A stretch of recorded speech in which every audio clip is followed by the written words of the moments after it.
আমাদের চ্যানেলে ফিরে আসার জন্য প্রথমেই জানাই ধন্যবাদ। আশা করি আপনারা আমাদের আগের ভিডিওটি দেখে এসেছেন, যেখানে আজ সকালে আমরা উদয়পুর ছেড়ে হলদিঘাট গেছিলাম। রানা প্রতাপ মিউজিয়াম ও যুদ্ধের ক্ষেত্র হলদিঘাট দেখে এলাম। এখন রওনা দিচ্ছি চিত্তরগড় দুর্গের দিকে। আমি এক্সাইটেড।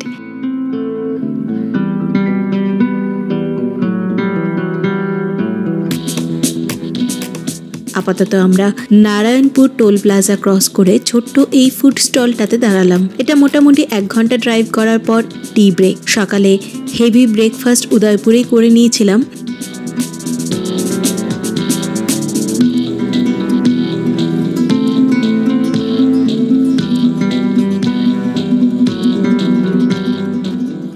এখন এই ফাফড়া সঙ্গে চাটনি লঙ্কা নিয়ে রওনা দেব। রাস্তার দৃশ্য দেখতে দেখতে ফাফড়া খেতে দারুণ লাগছিল।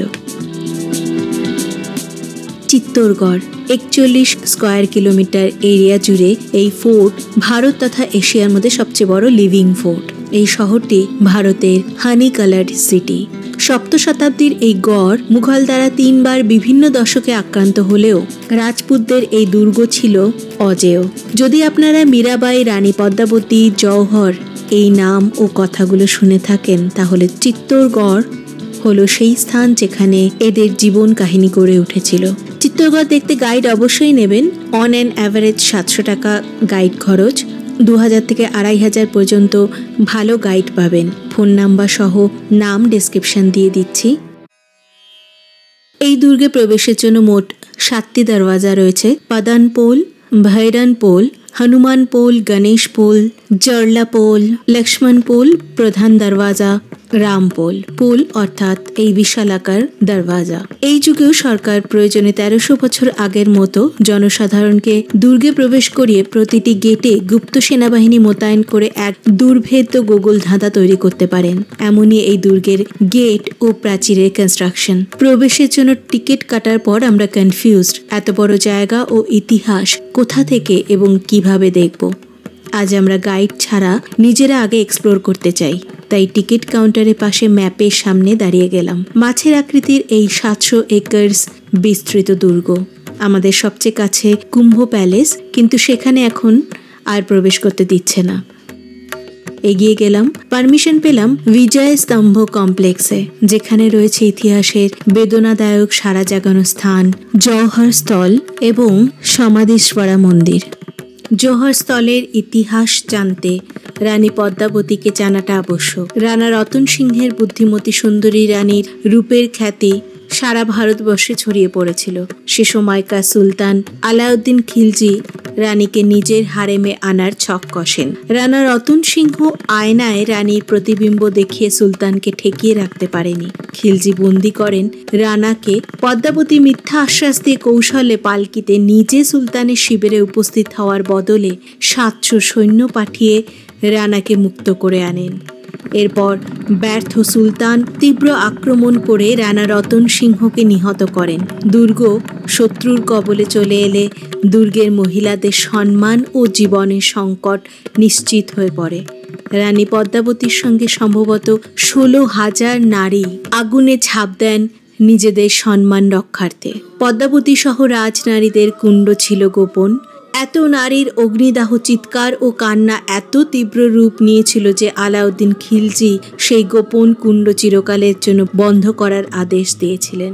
তার অনেক বছর পর চিত্তরের কোনো রাজা সাহসী নারীদের সম্মানার্থে সেই স্থান পুনরুদ্ধার করেন। এ তো গেল 1303 সালের ইতিহাস। তারও আগে 1100 শতকে এই সমাধিশ্বর মন্দির স্থাপন করেন রাজা ভোজ, যিনি পরমার বংশের রাজা। গাইড সঙ্গে নিয়ে আপনি মন্দিরটির বিশদ ব্যাখ্যা জেনে নিতে পারেন।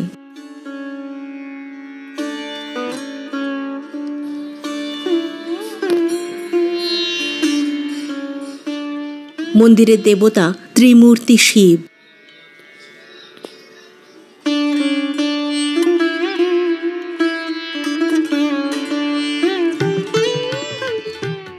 মন্দিরের গায়ের সূক্ষ্ম কাজ বিশেষজ্ঞদের আলোচনার বিষয়।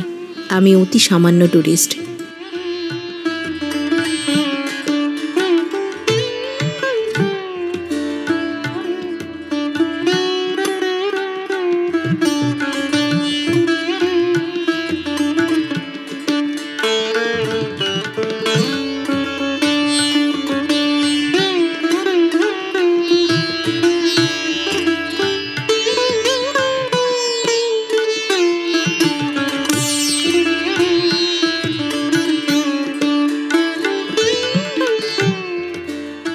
মন্দিরের দক্ষিণ অংশে নেমে গেছে একটি জলাধারে।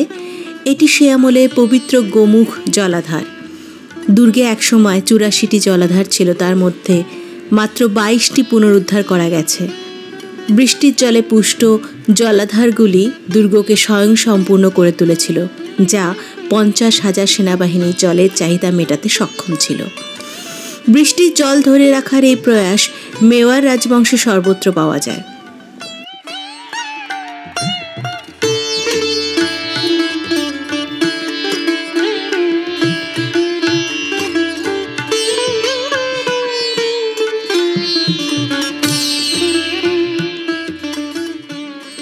সম্ভবত কোনো ঝর্ণার জল এই জলাধারে সারা বছরের জলের উৎস। ভেতরে একটি গরুর মুখ তৈরি করা আছে, যেখান থেকে জল এসে এই জলাধারে জমছে।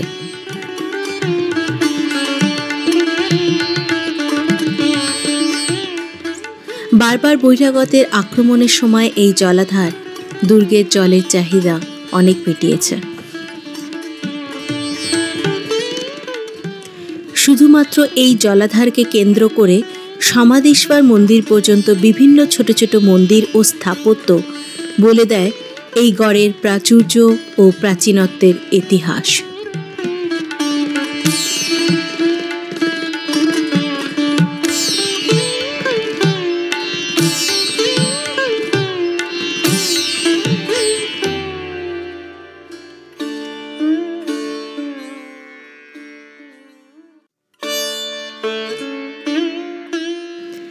এত বড় প্রাচুর্য মেনটেন করার জন্য ঐশ্বর্য সম্ভবত সরকারের কাছেও নেই। এখানে এসে থমকে গেলাম, সম্পূর্ণ চাতালটি হনুমানের দৌরাত্মে নোংরা হয়ে আছে। এই প্রাণী ভারতবর্ষের সর্বত্র।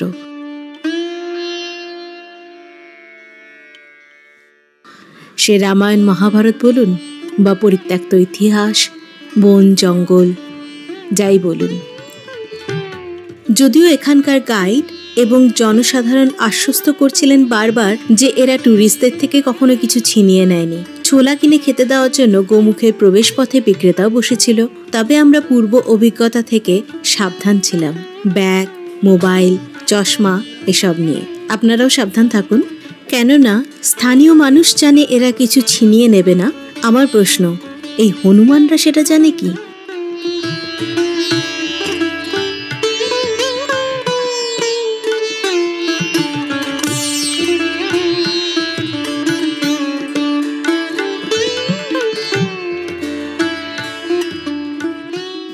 চিত্তরের ইতিহাস আরও পুরনো। তার প্রমাণ পাওয়া যায় মন্দিরের পূব দিকের কোনো এক প্রবেশ দরওয়াজার দেওয়ালে কোনো প্রাচীন লিপি খোদাই দেখে। সে আলোচনায় আমরা পরে আসছি, কেননা সন্ধে হয়ে এসেছে। চিত্তরগড়ের light and sound show time সন্ধে 6:30 থেকে। গ্রীষ্মকালে সম্ভবত আধা ঘন্টা পিছিয়ে আরম্ভ হয়। আমরা এই শো দেখব। আমাদের হাতে আরও ঘণ্টাখানেক সময় আছে, তাই চলে এলাম রানী মীরাবাইয়ের মন্দিরে। বিজয়স্তম্ভের কাছেই এই মন্দির। কৃষ্ণ সাধিকা মীরাবাইকে চেনে না এমন ভারতীয় কমই আছে।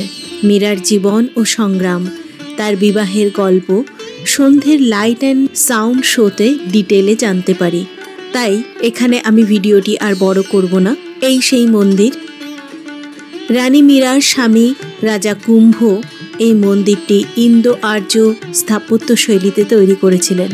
রহস্যময় গুণবতী এই নারী যে ভজন রচনা করে গেছেন তা পৃথিবী বিখ্যাত। একই প্রাঙ্গণে এই বৃহত্তর মন্দিরটি হল কুম্ভ শ্যাম অর্থাৎ বরাহ মন্দির।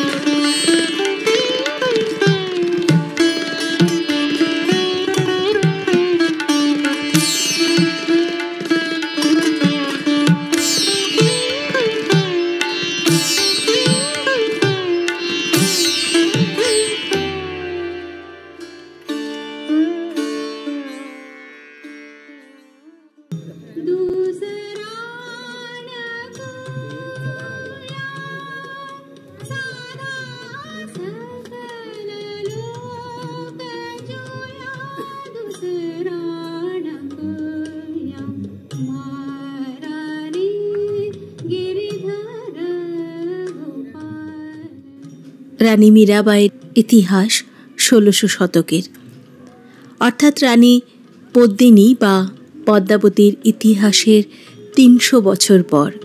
আজকের দিন আমাদের শেষ হবে লাইট অ্যান্ড সাউন্ড শো দিয়ে। কাল সারাদিন আবার ফিরে আসব চিত্তরের ইতিহাসে। শো থেকে আমরা চিত্তরের ইতিহাস জানতে পারি। আমি বলবো এত দূর এসে এটা মিস করবেন না। এত ইতিহাস জানতে হাতে সময় নিয়ে আসুন, ভালো দামি গাইড বুক করুন। जब महाराणा कुंभा चित्तौड़ में मेवाड़ की राजगद्दी पर बैठे तो मालवा में सुल्तान महमूद खिलजी और गुजरात में बादशाह कुतुबुद्दीन शासन कर रहे थे। महाराणा कुंभा अपने समय के अत्यंत प्रतापी शासक थे। अपने 35 वर्ष के राज्यकाल में उन्होंने मेवाड़ को उत्तर भारत के राज्यों का सिरमौर बना दिया। गद्दी पर बैठते ही उन्हें सबसे पहले मालवा और गुजरात के सुल्तानों का सामना करना पड़ा, जिनकी निगाहें मेवाड़ पर लगी हुई थीं। सन 1440 में राणा कुंभा ने दोनों सुल्तानों के दांत खट्टे कर दिए और सुल्तान महमूद खिलजी को बंदी बनाकर चित्तौड़ ले आए। इस विजय के उपलक्ष्य में बनवाया गया विजय स्तंभ